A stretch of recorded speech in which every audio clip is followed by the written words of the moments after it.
Assalamualaikum warahmatullahi wabarakatuh. Perkenalkan, nama saya Aulia Khairunisa, NIM 1942107.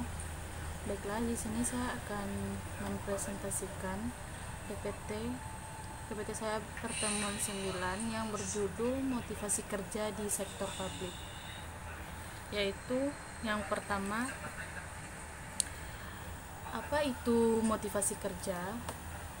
Motivasi kerja merupakan daya pendorong yang mengakibatkan seorang karyawan mau dan rela untuk mengerahkan kemampuan dalam membentuk keahlian dan keterampilan tenaga dan waktunya untuk menyelenggarakan berbagai kegiatan yang menjadi tanggung jawabnya dan menunaikan kewajibannya dalam rangka pencapaian tujuan dan berbagai sasaran perusahaan yang telah ditentukan sebelumnya.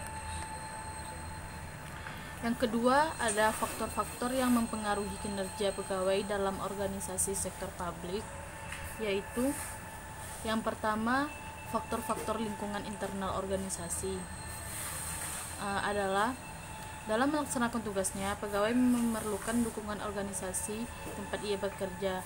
Dukungan tersebut sangat mempengaruhi tinggi rendahnya pegawai. Sebaliknya, jika sistem kompensasi dan iklim kerja organisasi buruk, kinerja karyawan akan menurun. Faktor internal organisasi lainnya, misalnya strategi organisasi, dukungan sumber daya yang diperlukan untuk melaksanakan pekerjaan, serta sistem manajemen dan kompensasi. Oleh karena itu, manajemen organisasi harus merupakan lingkungan eksternal organisasi yang kondusif, dapat mendukung dan meningkatkan produktivitas karyawan.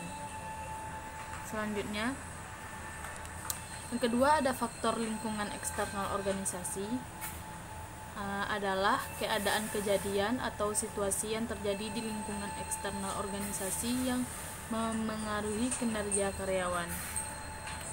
Selanjutnya, ada motif berprestasi tinggi, yaitu ada 4.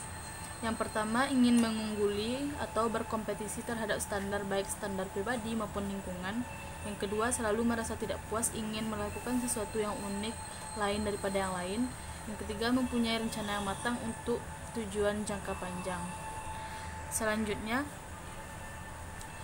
ada pemutusan hubungan kerja, terputusan ikatan antara karyawan dengan perusahaan lainnya. Alasannya karena yang pertama, pemutusan karena keinginan karyawan sendiri. Yang kedua, pemutusan karena kesalahan karyawan. Yang ketiga, pemutusan karena perusahaan berhenti produksi. Yang keempat, pemutusan karena perusahaan bangkrut. Yang kelima dan yang terakhir, pemutusan karena karyawan tidak mampu bekerja, sakit, menahan atau cacat total. Yang selanjutnya, pihak yang berkepentingan ada 6. Yang pertama, manajemen, para karyawan. Yang ketiga, pemilik modal dan pemegang saham. Yang keempat, kelompok tertentu dalam masyarakat yang menjadi konsumen barang atau jasa yang dihasilkan perusahaan. Yang kelima, para pemasok. Dan terakhir, pemerintah. Baiklah, hanya itu pertemuan 9 yang dapat saya sampaikan dari PPT yang saya bikin. Apabila ada kata yang salah, mohon dimaafkan. Wabillahi taufiq wal hidayah. Wassalamualaikum warahmatullahi wabarakatuh.